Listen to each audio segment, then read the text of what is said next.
ನಮ್ಮ ಮನೇಲಿ ಇರಬೇಕು ಅಂತ, ನಮ್ಮ ಜೊತೆಲೇ ಬದುಕಬೇಕು ಅಂತ ಆಸೆ ಪಟ್ಟು ಬಂದಿದ್ದಾಳಮ್ಮ. ಅಷ್ಟೇ ಅಲ್ಲ, ತನ್ನ ತಪ್ಪನ್ನ ತಿದ್ಕೊಂಡು, ತನ್ನ ತಪ್ಪನ್ನ ಅರ್ಥ ಮಾಡಿಕೊಂಡು ಇಲ್ಲೇ ಇರ್ತೀನಿ ಅಂತ ಬಂದಿದ್ದಾಳೆ.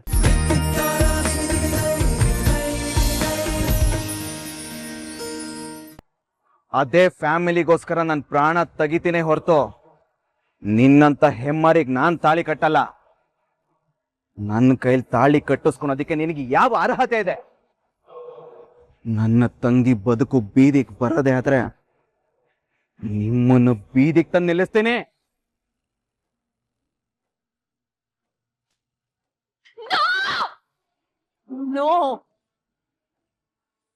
ಏನಾಯ್ತು ಅನಿತಾ? ಇನ್ನು ಏನಾಗ್ಬೇಕಮ್ಮ? ನಿಮ್ ಕಣ್ ಮುಂದೆ ಆಗಿದ್ದ ಅವಮಾನ ಸಾಕಾಗಲ್ವಾ? ಪುಟ, ಹಳೆ ಗಾಯನ ಒರೆಸ್ತಾನೆ ಇದ್ರೆ ವಾಸಿ ಆಗಲ್ಲಮ್ಮ, ರಕ್ತಾನೆ ಬರೋದು. ಹಳೆ ನೆನಪಿನ ಜೊತೆ ಹೋದ್ರೆ ಹೊಸ ದಾರಿ ಕಾಣೋದಿಲ್ಲ, ಕತ್ಲದ ಪ್ರಪಂಚಕ್ಕೆ ಹೋಗ್ಬೇಕಾಗತ್ತೆ. ಅದನ್ನೆಲ್ಲ ಮರ್ತು ಬದುಕೋದಕ್ ನೋಡೆ. ಹೇಗ್ ಮರ್ತು ಮುಂದೆ ಸಾಗ್ಲಿ? ಕಣ್ಣು ಬಿಟ್ರು, ಕಣ್ಣು ಮುಚ್ಚಿದ್ರು, ಕಣ್ಣು ಮುಂದೆ ಅದೇ ಬರ್ತಾ ಇದೆ. ಹಾಗಿರ್ಬೇಕಾದ್ರೆ ನಾನ್ ಹೇಗ್ ಯೋಚನೆ ಮಾಡ್ದೆ ಇರ್ಲಿ? ಆಗಿದ್ದಾಗೋಯ್ತು. ಈಗ ಅದನ್ನೇ ನೆನಪು ಮಾಡ್ಕೊಂಡು ಕೋಪ ಮಾಡ್ಕೊಂಡು ಕೂತ್ಕೊಂಡ್ರೆ ಹಾಳಾಗೋಗೋದು ನಿನ್ನ ಆರೋಗ್ಯ ಕಣಮ್ಮ. ನನ್ ಮಾತ್ ಕೇಳು ಪುಟ, ಅದನ್ನೆಲ್ಲ ಮರ್ತು ಬಿಡು. ಯಾವ್ದನ್ ಮರಿ ಅಂತ ಹೇಳ್ತಿದ್ಯಪ್ಪ? ಅವ್ನ್ ನನಗ್ ಹೊಡೆದಿದ್ದನ್ ಮರಿಬೇಕಾ ಅಥವಾ ಕೈಗ್ ಸಿಕ್ಕಿದ್ ಎಸ್ತದನ್ ಮರಿಬೇಕಾ? ಇಲ್ಲ ಮದ್ವೆ ಮಂಟಪಕ್ ಬಂದು ನಾಡ್ಕ ಆಡಿದ್ದನ್ ಮರಿಬೇಕಾ? ಹೇಳು, ಯಾವ್ದನ್ ಮರಿಲಿ? ನೋಡು ಅನಿತಾ, ಯಾವ ನೆನಪುಗಳು ನಮ್ ಸಂತೋಷನ ಕಿತ್ಕೊಳ್ಳುತ್ತೋ, ಯಾವ ನೆನಪುಗಳು ನಮ್ ಮನ್ಸಿಗೆ ನೆಮ್ಮದಿ ಕೊಡಲ್ವೋ ಅವನ್ನೆಲ್ಲ ಮರಿಬೇಕಣೆ. ಆಲ್ ರೈಟ್, ನೀವ್ ಹೇಳ್ದಂಗ್ ಬೇಕಾರೆ ನಾನು ಅದನ್ನೆಲ್ಲ ಮರ್ತೋಗ್ತೀನಿ. ಆದ್ರೆ ಅವನು ನೀನು ಒಂದು ಹೆಣ್ಣ ಅಂತ ಕೇಳಿದ್ನಲ್ಲ, ಅದನ್ನ ಮರೆಯಕ್ ಸಾಧ್ಯ ಇಲ್ಲ. ಯಾಕೆ ನನ್ ಹೆಣ್ಣಲ್ವಾ ಅಮ್ಮ? ನನ್ನನ್ನೇ ಹೆಣ್ಣು ಕುಲಕ್ಕೆ ಅವಮಾನ ಅಂದ್ಮೇಲೆ ಆ ರೀತಿ ಏನಾದ್ರೂ ಮಾಡಿ ತೋರಿಸ್ಬೇಕು ಅಲ್ವಾಪ್ಪ? ಅದಕ್ಕೆ ಏನ್ ಮಾಡಕ್ಕಾಗುತ್ತಾನಿ? ಅವನಿಗೆ ಅವನ ಜೀವನದಲ್ಲಿ ಯಾವ ಹೆಣ್ಣು ಸಿಗ್ಬಾರ್ದು, ಅದ್ರಲ್ಲೂ ಆ ಝಾನ್ಸಿ ಅಂತೂ ಸಿಗ್ಲೇಬಾರ್ದು. ಯಾಕೆಂದ್ರೆ ಅವಳಿಗೋಸ್ಕರನೇ ತಾನೆ ಅವನ್ ನನ್ನ ಬಿಟ್ಟು ಹೋಗಿದ್ದು. ಅವಳಿಗೋಸ್ಕರನೇ ತಾನೆ ನನ್ನ ಮೇಲೆ ಕೈ ಮಾಡಿದ್ದು, ಪ್ರಶ್ನೆ ಮಾಡಿದ್ದು. ಅಂದ್ಮೇಲೆ ಅವಳೇ ಅವನಿಗೆ ಸಿಗಲ್ಲ ಅಂದ್ರೆ? ಬೇಡ ಅನಿತಾ, ನಿನ್ ಹೆತ್ತವರಾಗಿ ನಾವ್ ಹೇಳ್ತಾ ಇದೀವಿ, ಈ ಕೋಪ ದ್ವೇಷ ಯಾವ್ದು ಒಳ್ಳೇದಲ್ಲ ಕಣೆ. ಹಠ ದ್ವೇಷ ಸಾಧಿಸೋದ್ರಿಂದ ಹಾಳಾಗೋಗೋದು ನಿನ್ ಜೀವನನೇ ಕಣಮ್ಮ. ಐ ಡೋಂಟ್ ಕೇರ್ ಅಪ್ಪ. ನನ್ ದ್ವೇಷಕ್ಕೆ ನಾನೇ ಬಲಿಯಾದ್ರೂ ಪರವಾಗಿಲ್ಲ, ಆದ್ರೆ ಅವರಿಬ್ರು ಜೀವನನ ಬಲಿ ತಗೊಳ್ದೆ ನಾನ್ ಬಿಡೋದಿಲ್ಲ. ಬೇಡ ಅನಿ, ಇಷ್ಟೆಲ್ಲ ಆದ್ಮೇಲೂ ನೀನ್ ಈ ರೀತಿ ದ್ವೇಷ ಸಾಧಿಸೋದ್ ಬೇಕಾ? ನೀವಲ್ಲ, ಆ ದೇವ್ರೇ ಇಳಿದು ಬಂದ್ರು ಈ ವಿಷಯದಲ್ಲಿ ನಾನು ಯಾರ ಮಾತನ್ನು ಕೇಳಲ್ಲ. ಆ ಝಾನ್ಸಿ ರಾಗು ಒಂದಾಗೋಕೆ ನಾನ್ ಬಿಡೋಲ್ಲ.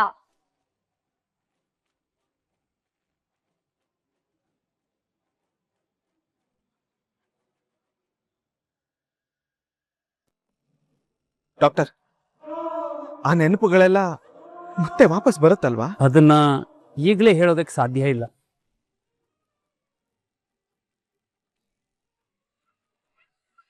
ಈ ರೀತಿಯಾದವರಲ್ಲಿ ಕೆಲವರಿಗೆ ನೆನಪು ಜಸ್ಟ್ 1 ಗಂಟೆಲೇ ವಾಪಸ್ ಬಂದಿದೆ, ಕೆಲವರಿಗೆ ದಿನಗಳು, ಮತ್ತೆ ಕೆಲವರಿಗೆ ತಿಂಗಳು, ವರ್ಷಗಳೇ, ಹೀಗೆ ಹಾಗೇ ಕೆಲವರಿಗೆ ನೆನಪು ವಾಪಸ್ಸೇ ಬಂದಿಲ್ಲ. ಸೊ ಈಗಲೇ ಏನು ಹೇಳೋದಕ್ಕಾಗಲ್ಲ. ಅಲ್ಲ ಡಾಕ್ಟರ್, ಈಗ ಅವ್ರಿಗೆ ಮತ್ತೆ ನೆನಪುಗಳನ್ನ ಬರ್ಸೋದ್ ಹೇಗೆ? ಹೀಗೆ ಅಂತ ಹೇಳೋದಕ್ಕಾಗಲ್ಲ. ಕೆಲವರಿಗೆ ಕೆಲವು ವ್ಯಕ್ತಿನ ನೋಡಿದಾಗ ನೆನಪಾಗತ್ತೆ, ಕೆಲವೊಂದು ಜಾಗಗಳನ್ನು ನೋಡಿದಾಗ್ಲೂ ನೆನಪು ಬರ್ಬೋದು. ಪರ್ಟಿಕ್ಯುಲರ್ ಆಗಿ ಹೀಗೆ ಆಗತ್ತೆ ಅಂತ ಹೇಳೋದಕ್ಕಾಗೋದಿಲ್ಲ.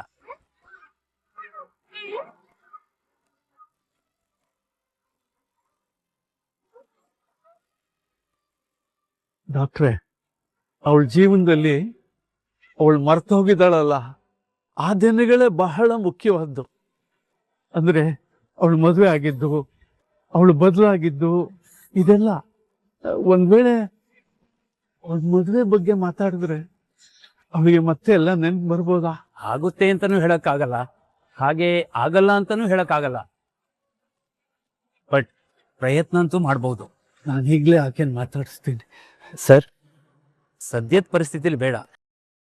ಇನ್ನು 4-5 ಡೇಸು ಈ ಥರದ ಪ್ರಯತ್ನ ಯಾರೂ ಮಾಡೋದು ಬೇಡ.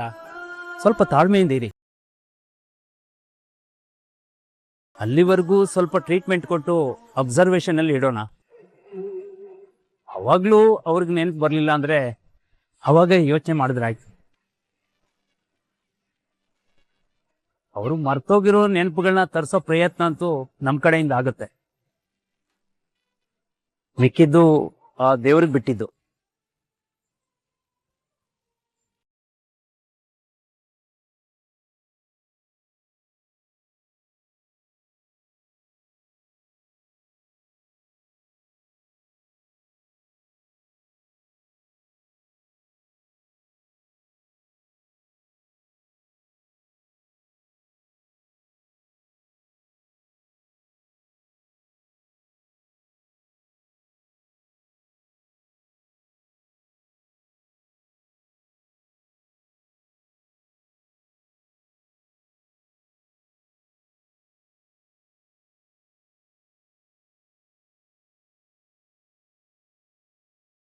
ಇವಾಗ ಹೇಗೆ ಅನಿಸ್ತಾ ಇದೆ?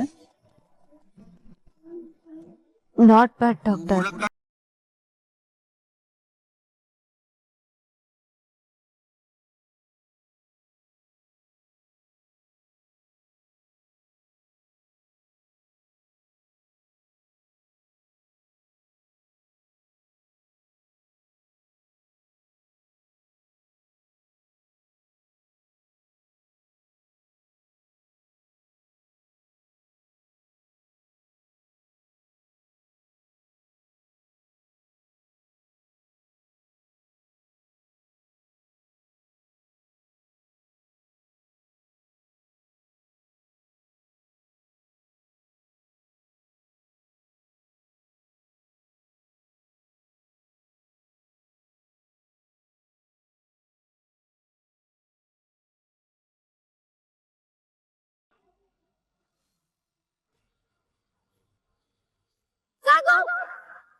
ಈ ಕ್ಷಣದಿಂದನೇ ನೀವು ಆಸೆ ಪಟ್ಟ ಬದುಕು ನಿಂತಾಗತ್ತೆ ಮೇಡಮ್. ನನಗೆ ಆಕ್ಸಿಡೆಂಟ್ ಮಾಡ್ದವನ ಇಲ್ಲ ನನ್ನ ಕಾಪಾಡ್ದವನ?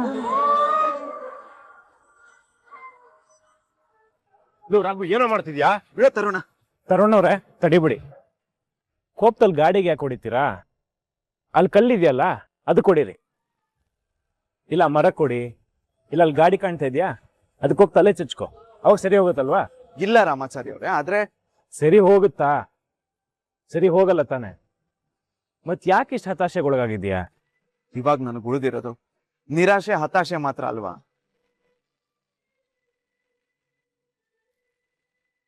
ಝಾನ್ಸಿ ಸುಮ್ನಾಗ್ಬಿಟ್ಲೇನು? ನಾನು ನನ್ ಗಂಡನ ಮನೆಗೆ ಹೋಗ್ತೀನಿ ಅಂತ ಹೇಳಿ ಬರ್ಬೇಕಾಗಿತ್ತು ತಾನೆ. ಬರೋದಕ್ಕೆ ಸಿದ್ಧವಾಗಿ ಇಲ್ದೇ ಇರೋದೇ ಝಾನ್ಸಿ ಅಜ್ಜಿ. ಝಾನ್ಸಿ ಮೇಡಮ್ಗೆ ನನ್ಗೆ ಯಾರು ಅನ್ನೋದೇ ನೆನಪಿಲ್ಲ. ಅವ್ರ ಲೆಕ್ಕದಲ್ಲಿ ನಾನು ಯಾರೋ ಸಂಬಂಧ ಇಲ್ಲದೆ ಇರಬೇಕು.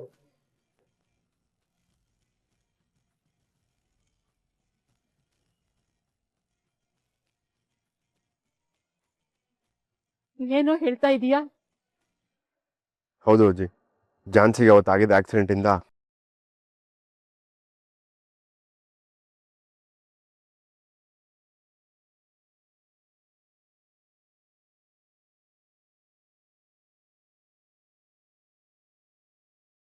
ಏ ರಾಘು, ನಿಮ್ಮ ಸಂಬಂಧನ ಅಷ್ಟು ಸುಲಭವಾಗಿ ಮುರಿಯಕ್ ಆಗಲ್ಲ ಕಣೋ. ಯಾಕಂದ್ರೆ ನೀನು ಅವಳಿಗೆ ತಾಳಿ ಕಟ್ಟಿದೀಯಾ. ಆ ತಾಳಿನೇ ಅವಳಿಗೆಲ್ಲ ಅರ್ಥ ಮಾಡಿಸುತ್ತೆ ಕಣೋ. ಅರ್ಥ ಮಾಡ್ಸಕ್ಕೆ ಅದವ್ರ ಕುತ್ತಿಗೆಯಲ್ಲಿ ಇಲ್ಲ ದೊಡ್ಡಪ್ಪ.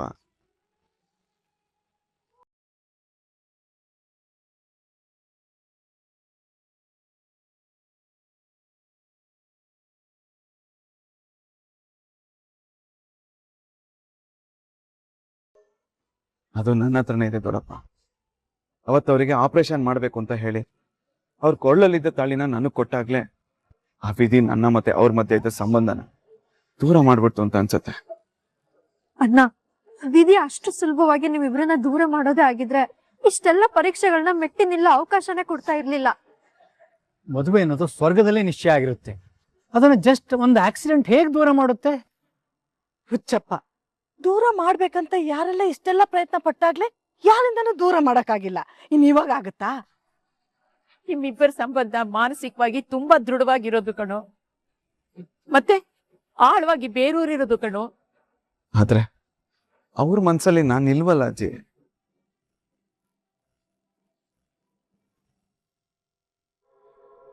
ಒಂದ್ ಮಾತು ಹೇಳ್ತೀನಿ, ಕ್ಲಿಯರ್ ಆಗಿ ಕೇಳಿಸ್ಕೊಳ. ಅವ್ರ ತಾತ ನಾನ್ ಮಾತಾಡ್ತೀನಿ ಅಂತ ಹೇಳಿದಾರಲ್ವಾ, ಅವ್ರು ಅರ್ಥ ಮಾಡಿಸ್ತಾರೆ ಬಿಡು.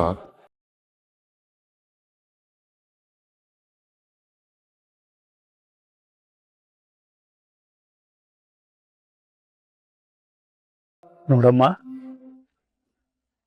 ನಿನ್ನ ಮರುವಿನ ಬಗ್ಗೆ ನೀನೇನು ಯೋಚನೆ ಮಾಡಬೇಡ. ಈಗ ನಾನಿದ್ದೀನಿ, ನಿನಗೆ ಪ್ರತಿಯೊಂದು ವಿಷಯನೂ ಹೇಳ್ತಾ ಇರ್ತೀನಿ. ತಾತ, ನನ್ಗೀಗ್ಲೇ ಗೊತ್ತಾಗ್ಬೇಕು. ನನ್ ಊಹೆನು ಮಾಡ್ಕೊಳಕ್ ಆಗ್ದಿರೋಂತ ವಿಷಯಗಳನ್ನ ಹೇಳಿದೀರ. ನನ್ಗೇನೇನಾಗಿದೆ ಹೇಳಿ.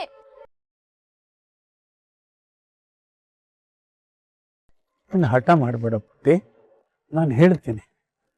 ಮೊದಲಿಗೆ ನನ್ನ ಮಗಳು ತುಳಸಿ ಬಗ್ಗೆ ಹೇಳ್ತೀನಿ.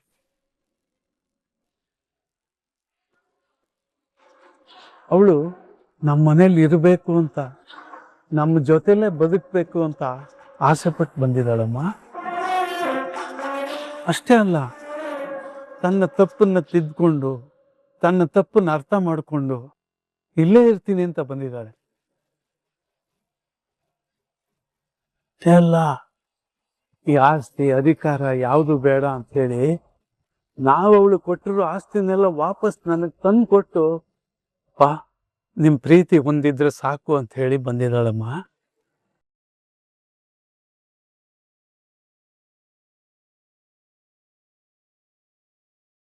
ಐ ಕಾಂಟ್ ಬಿಲೀವ್ ದಿಸ್ ತಾತ. ಅತ್ತೆ ಈ ಲೆವೆಲ್ ಬದಲಾಗಿದ್ದಾರೆ ಅಂದ್ರೆ ನೀನ್ ನಂಬ್ಲೇಬೇಕು ಜಾನ್ಸಿ.